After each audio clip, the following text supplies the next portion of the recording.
اعوذ باللہ من الشیطان الرجیم، بسم اللہ الرحمن الرحیم۔ میری محترماؤں، پیاری بہنوں اور بیٹیوں، السلام علیکم۔ آج ہم انشاءاللہ تلاوت کریں گے اپنے اگلے سبق کی، جو کہ ہے سورہ مائدہ کی آیت نمبر 10، 9، 10 اور 11 انشاءاللہ، 9، 10 اینڈ 11 انشاءاللہ تلاوت کریں گے، ترجمے کے ساتھ، تفسیر کے ساتھ۔ اور اس سے پہلے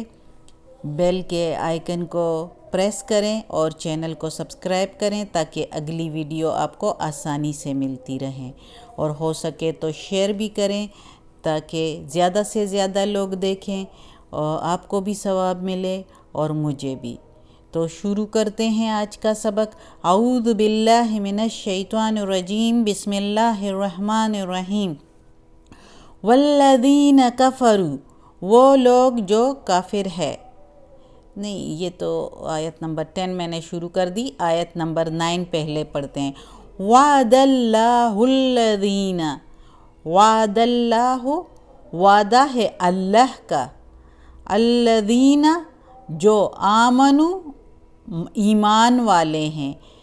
وعدہ ہے اللہ کا ایمان والوں سے، وعملوا الصالحات اور جنہوں نے نیک عمل کیے، لہم مغفرۃ، لہم ان کے لیے، مغفرۃ بخشش ہے، واجر عظیم اور اجر ہے بڑا، اور ثواب ہے بڑا۔ اب اس آیت میں اللہ تعالیٰ نے مسلمانوں کو جو ہے خوشخبری سنائی ہے کہ اے ایمان والو، جو ایمان والے ہیں اور باقاعدہ نیک عمل کرتے رہے ہیں تو ان کے لیے مغفرت ہے اللہ کی طرف سے اور بڑا ثواب ہے۔ جس طرح پچھلی آیت میں اللہ تعالیٰ نے بتایا کہ گواہی دو اللہ کے لیے، اور کوئی دشمن بھی ہو تو گواہی میں اس کو آڑے نہ دو، اس کے حق میں بھی اگر گواہی دینی پڑے تو دینی ہے، بے شک وہ دشمن ہے لیکن گواہی سچی دینی ہے،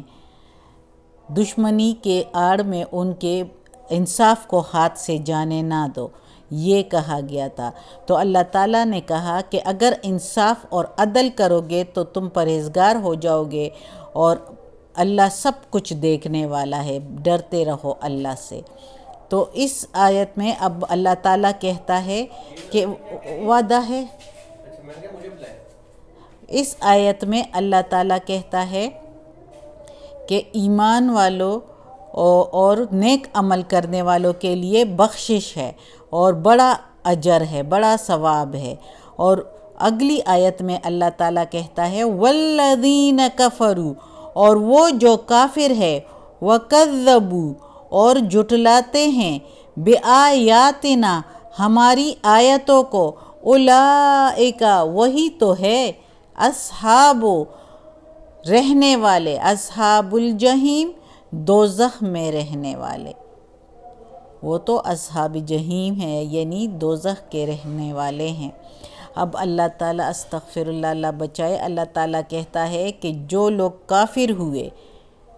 یعنی اللہ کی نافرمانی کی اور اللہ کے حکم برداری نہیں کی، تو وہ لوگ جو ہے، وہ جو کافر ہے اور ایمان نہیں لاتے اللہ کی وحدانیت پر، اس کے رسولوں پر، اس کے کتابوں پر، فرشتوں پر، اور جھٹلاتے ہیں ہماری آیتوں کو، تو ان کے لیے میں نے دوزخ تیار کیا ہوا ہے، وہ اس کے لیے پھر تیار ہو جائیں۔ اب اگلی آیت میں ہے یا ایھا الذین آمنوا، یا ایھا الذین آمنوا اذکروا،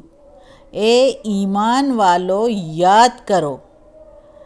یا ایھا الذین، اے والو، آمنو ایمان، اے ایمان والو، اذکروا یاد کرو، نعمت اللہ، نعمت اللہ کی، نعمتیں اللہ کی، علیکم اوپر تمہارے، یعنی اللہ نے جو تمہارے اوپر نعمتیں کی اس کو یاد کرو، اذ ہم، جب ہمت کی، قوم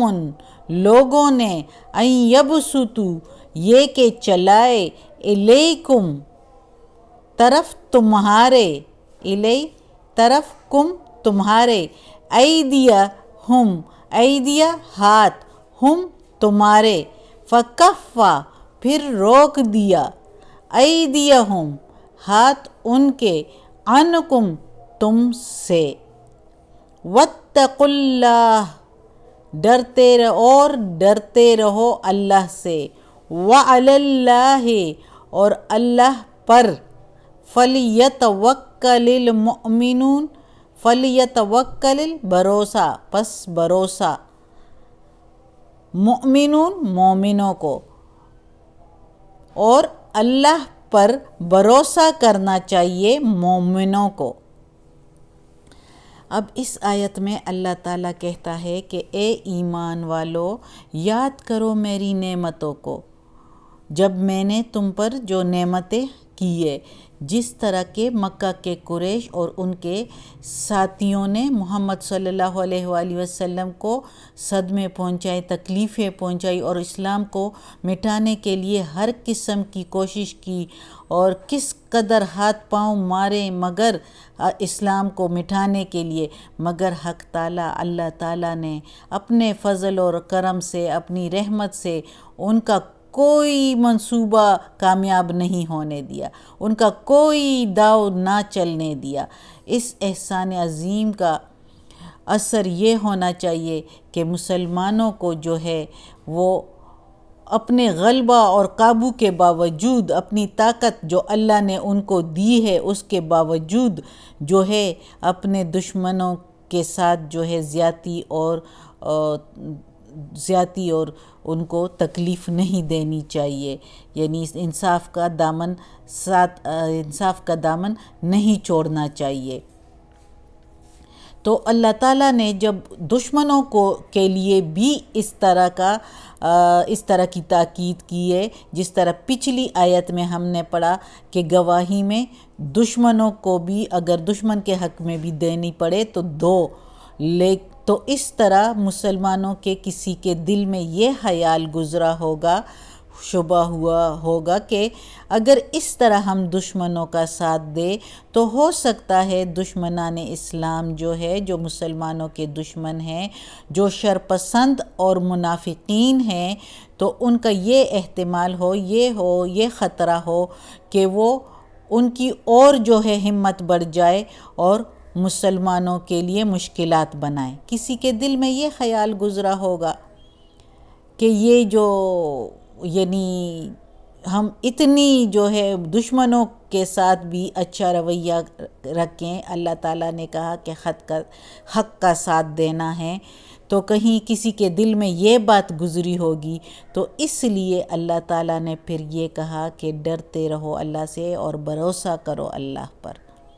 کہ یعنی اللہ تمہارے ساتھ ہے، تم اس بات سے نہ ڈرو، جو اللہ کا حکم ہے تم اس کی فرما برداری کرو، اللہ پر بھروسہ کرو، اللہ تمہارے ساتھ ہے، تمہارا کوئی کچھ نہیں بگاڑ سکتا۔ یہ سوچیں دل سے نکال دو کہ تمہاری جو اچھائی ہے وہ کسی کے جو ہے غلط شرارتوں کو پروان دے سکتی ہے، یہ غلط ہے، یہ تمہاری جو سوچ ہے، تو اللہ پر بھروسہ کرو اور اس سوچ کو جانے دو، یہ سوچے شیطان دلاتا ہے۔ تو اللہ تعالیٰ نے ادھر کہا ہے کہ ڈرتے رہو اللہ سے، اس کا یہ ہوا ہوگا کہ کسی کے دل میں، کسی کے دماغ میں ایسا سوچ آیا ہوگا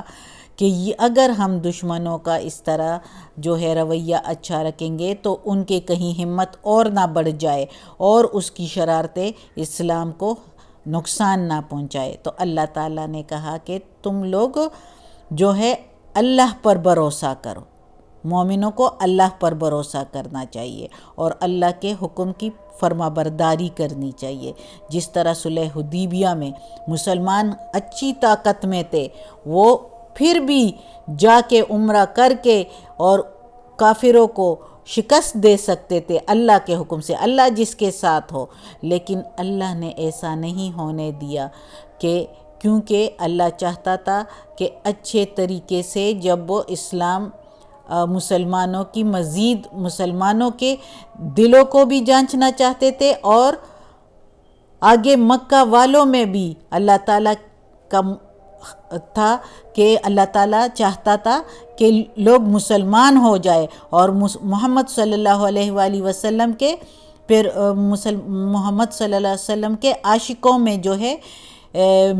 شامل ہو جائے، جس طرح کہ ابو سفیان اور رضی اللہ تعالیٰ عنہ، اسی طرح امیر معاویہ رضی اللہ تعالیٰ عنہ، اس طرح کافی ہندا رضی اللہ تعالیٰ عنہ، سارے جو ہے یہ کس طرح مسلمان ہو گئے۔ جب مکہ فتح ہوا اور ان کو معاف کر دیا تو سب پر اتنا اثر ہوا۔ اکرمہ بن ابی جہل، کس طرح یہ سارے مسلمان ہوئے، ام حکیم،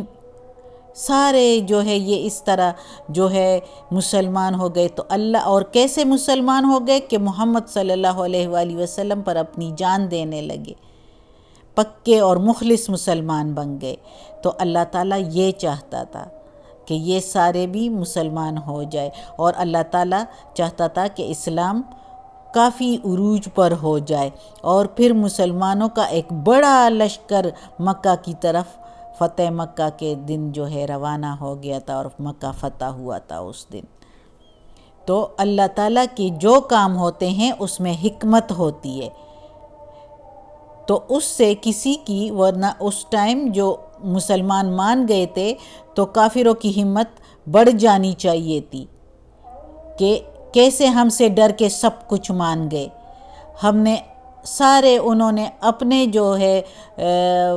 جو بھی انہوں نے جو معاہدے میں پوائنٹ رکھے تھے تو ساروں میں مسلمانوں کی طرفداری نہیں تھی، ساری جو ہے قریش کی طرف تھی، مکہ والوں کی طرف داری تھی، لیکن پھر بھی اللہ کے رسول نے مان لیا کیونکہ یہ اللہ کا حکم تھا۔ لیکن ان کی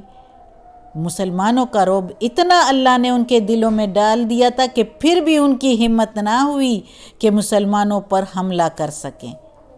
اور اگلے ہی سال پھر اللہ تعالیٰ نے مسلمانوں کو مکہ فتح کروا دیا، اور مسلمان جو ہے سارے مکہ پر بھی قابض ہو گئے، اور پھر کرتے کرتے کرتے کرتے حضرت عمر رضی اللہ عنہ کے زمانے میں کتنی فتوحات ہو گئی۔ تو اللہ پر بھروسہ کرنا چاہیے مومنوں کو، یہ نہیں سمجھنا چاہیے کہ ہمارے معاف کر دینے سے ہم اس کے جو اللہ نے بتایا ہے، کتنے لوگوں کے ساتھ اگر اچھا رویہ کرو تو اس میں کوئی بھلائی ہوتی ہے، حکمت اللہ جانتا ہے، ہم لوگوں کو اس کا علم نہیں ہے۔ جو اللہ نے حکم دیا ہے کہ اس وقت جو مسلمانوں کے دشمن ہیں ان کے حق میں بھی اگر گواہی ہے تو گواہی سچی دینی چاہیے، جس طرح وہ ایک یہودی کے بارے میں تھا۔ لیکن اب اگر وہ واقعہ بتاؤں گی تو ویڈیو جو ہے وہ اور بڑھ جائے گی، اس لیے وقت زیادہ ہو جائے گا، وہ پھر کبھی صحیح۔ تو جو بھی ہے تو اللہ پر بھروسہ کرنا چاہیے، جو بھی حالات ہو اللہ پر بھروسہ کرنا چاہیے، اور جو اللہ پر بھروسہ کرتے ہیں وہی کامیاب ہوتے ہیں۔ اللہ خوب جانتا ہے اپنے کاموں کو، وہ حکمت والا ہے۔ صدق اللہ العظیم۔ آج کا سبق ختم ہوتا ہے۔ اللہ ہمیں توفیق دے کہ ہم یہ قرآن مجید کا ترجمہ مکمل کریں، اور اللہ ہمیں توفیق دے کہ اس پر عمل کریں۔ یا اللہ، یا پروردگار، یا رب العالمین، یا مالک یوم الدین، یا اللہ کل شین قدیر، یا غفور الرحیم، یا رحمان الرحیم، یا اللہ کل شین قدیر۔ یا اللہ ہمیں، ہمارے والدین کو، ہماری اولاد کو، ہمارے بھائی بہنوں کو، ہمارے گھر والوں کو، کل مومن مسلمانوں کو، میری استانی آپی جان کو، بھابھیوں نندوں کو، کل مومن مسلمانوں کو یا اللہ جنت فردوس میں جگہ عطا فرما، دوزخ کے عذاب سے بچا، قبر کی سختی آسان فرما، یا اللہ وقت نزاع کی سختی بھی آسان فرما، یا اللہ ہمیں عافیت والے معاملات دے، ہماری ساری بیماریاں، تکالیف، پریشانیاں، برائیاں ہم سے دور کر دیں، یا اللہ اس قرآن مجید کی تلاوت میں، اس کے زیر زبر پیش میں، ترجمے میں، تفسیر میں کوئی غلطی ہوئی ہو تو معاف کر دینا، یا اللہ ہم بہت کمزور ہیں، یا اللہ ہمیں اپنے نیک اور صالح لوگوں میں شامل کر دے، آمین ثم آمین۔